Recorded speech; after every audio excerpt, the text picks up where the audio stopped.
The Deletion. 4 years ago, I ran a coaching program called Into the Unknown. It was a chance for me to share something with the world that had been immensely valuable for me to see. That not only was it okay to not know, but that it was in fact a place of power and potential. You could call this space the seat of the higher self, which, unlike the ego, is unrestricted by the noise of our societal conditioning. It seems to be connected to a much higher intelligence than our intellect, and unlike the busyness of an overthinking mind, its nature is quiet and peaceful.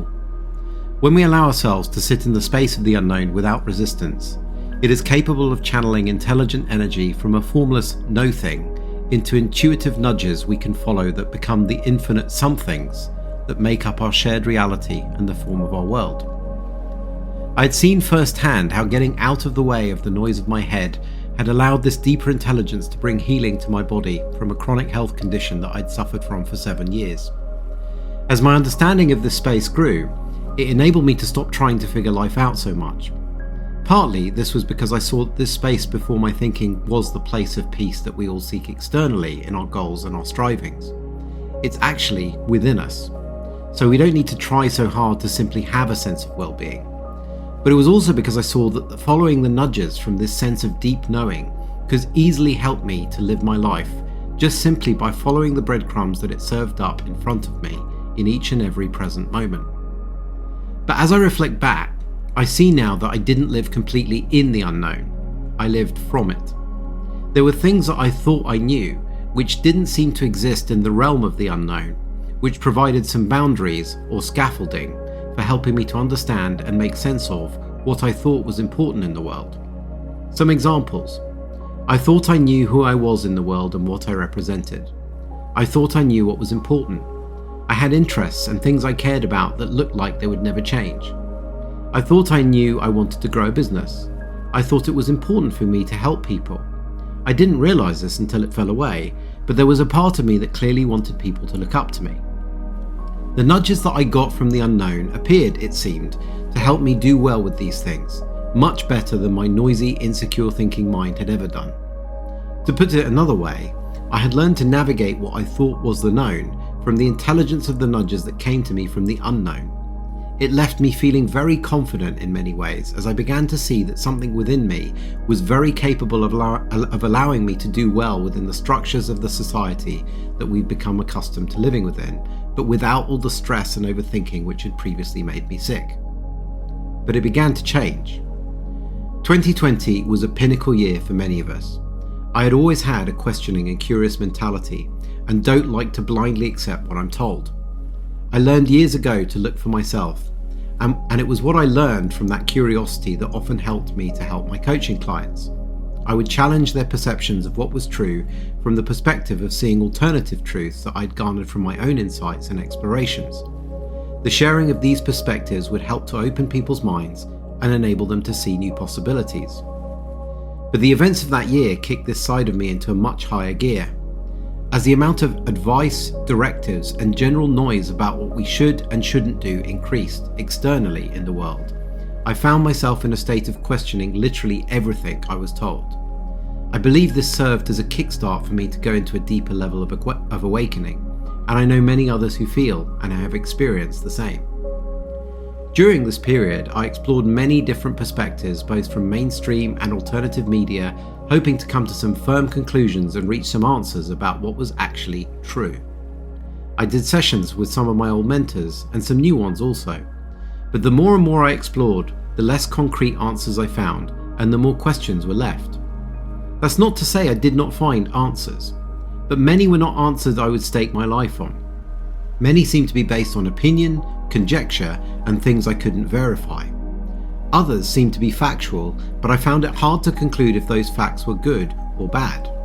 On more than one occasion, in fact, I would find out a piece of information that seemed factual and then make a conclusion about it that seemed to be bad, only to later find out another piece of information that made it seem good. How much more information existed that could cause me to bounce between opinions, Lord only knows. The rabbit hole seemingly just kept getting deeper. The only thing I could objectively say about any of it was that the world appeared to be much stranger than I had thought, and I didn't really know for sure what was really true. This is one of the reasons I've never shared the results of some of these more recent explorations. The experience, though, if nothing else, has left me far more open-minded than ever. But there was also another interesting dynamic. Speaking to some of my old mentors had so much less of an impact on me than previously. I think this might be because they weren't questioning some of the things that I was. They would still point me to what I'd seen about the power of the unknown, but I couldn't hear it from them somehow. I think I needed to know that those same insights that I'd already seen held steady in the face of what I had been questioning. The fact that many of my old mentors weren't questioning those things shut me down. Their words and pointing, whilst well-meaning and heartfelt as always, felt a little theoretical in the context of what I was exploring. It was like the difference between someone sharing something they had learned from a book but not lived themselves, versus hearing the same thing from the author of the book who had actually lived through the experience they had written about. After a while, this process of seeking became overwhelming, and I began to feel like all external sources, mainstream and alternative, and working with coaches, old or new, even previously helpful ones, were just turning into noise. I just needed to turn off all the seeking. Moreover, I'd been changed from the process. What I thought I knew about pretty much everything in life had come up for scrutiny, and much less than ever looked solid. In addition, the process of searching for truth had not replaced these formerly solid-looking ideas about life with anything more solid either. It was like I'd entered a washing machine, which was systematically deleting everything from my being that had ever looked solid, with few exceptions. One mentor I spoke to some years ago had called this experience a template wipe. This felt true. I still found myself following the nudges which came to me from the unknown, but with one big difference. I was no longer able to make sense of those nudges. I couldn't relate what I was doing in terms of whether they had meaning or not. There was no sense, for example, of building a business, achieving goals, or whether I was doing things that I thought were valuable or not. In fact, I had no idea how I felt or what I thought about any of these things anymore. The experience stretched to other areas in my life also. Hobbies, interests, and other things that I would do for entertainment seemed to lose their shine. Relationships seemingly dropped away. Often there was no argument or reason that seemed to predicate these relationship changes either. It was simply like the relationship had disappeared. I was now firmly in the unknown. The scaffolding around my being, which had allowed me to make sense of the world, was being systematically deconstructed. This was not easy. Even though I had already seen something of the power intelligence that resided in the unknown, at times I felt grief, sadness, and even some anxiety as the expanse of my being was exposed, as the scaffolding of my conditioned self was removed. I'd be lying if I said I'd always handled this gracefully. I haven't, especially the changes in relationships. All I can say is, thank goodness I had had some insight into the safety and transience of these experiences and the power of our internal navigation system. Otherwise, I would have felt completely lost. But as I have lived through it over the last 3 years, my sense of the power of that inner knowing has grown ever stronger. I still am functioning. I still am living. I still pay the bills. I still seem to function within my little family unit. I'm not aware of doing things that others, or even my old self, might have termed bad or harmful, and my overall outlook is still to be of service, even though there's a big question mark around what this service actually looks like. If people were to spectate on my life, I suspect they might think I do actually have a sense of meaning and purpose in what I do. Sometimes I actually do, but a lot of the time these days it doesn't actually feel that way. I'm not sure that's a problem either. It's more of an observation. I really see that feeling a sense of purpose comes from relating what we do to what we think we should be doing. When those two are aligned, we feel purposeful. When they aren't, we don't. But it doesn't actually mean that we aren't on purpose in any objective sense when we don't feel that way. The mind is just a commentator making up ideas that create our moment-to-moment experience of life. But realizing its comments are not actual data about me or the value of my life has been incredibly helpful in allowing me to relax into whatever I am doing with so much less judgment and a lot more presence. So I often don't feel terribly purposeful right now, but that's simply because I don't really have any solid ideas of what matters in my mind to relate to actions that I'm taking on a day-to-day basis. Those ideas have been deleted. There's just more trust and faith that what I am moved to do is for the highest and best, even if my mind cannot see how. This article is one such example. I have no idea if it will be published, who will read it, or where it will go. That's just not up to me. I briefly got frustrated with that and actually stopped writing it at one point. Then I came back to it when I realised I didn't need to know any more information about what I was doing with it, other than just trusting the breadcrumb that right now that has told me to write it. The rest, and what happens when it's finished, assuming it gets finished, is not up to me. As I come to the final part of this blog, it becomes clear to me one of the reasons why I needed to stop and step back from coaching others, at least for a while. I've always done my best to share what I absolutely knew to be true with anyone I worked with.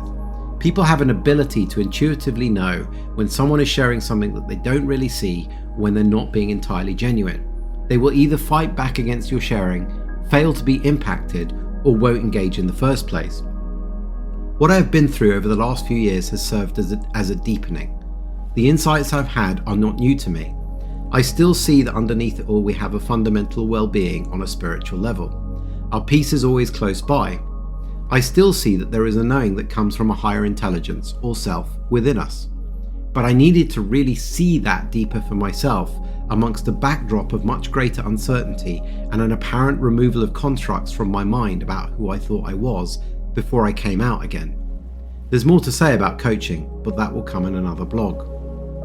I'm aware that there will likely be a lot of people who read this blog who have no idea what I'm talking about and or who cannot relate to what I'm sharing. From what I can see, humanity is in the midst of an awakening that is affecting us all at different rates and in different ways. This deletion process that I and others that I know are experiencing is a part of that, and it looks to me like it's a transitionary phase that we go through akin to the shedding of an old skin.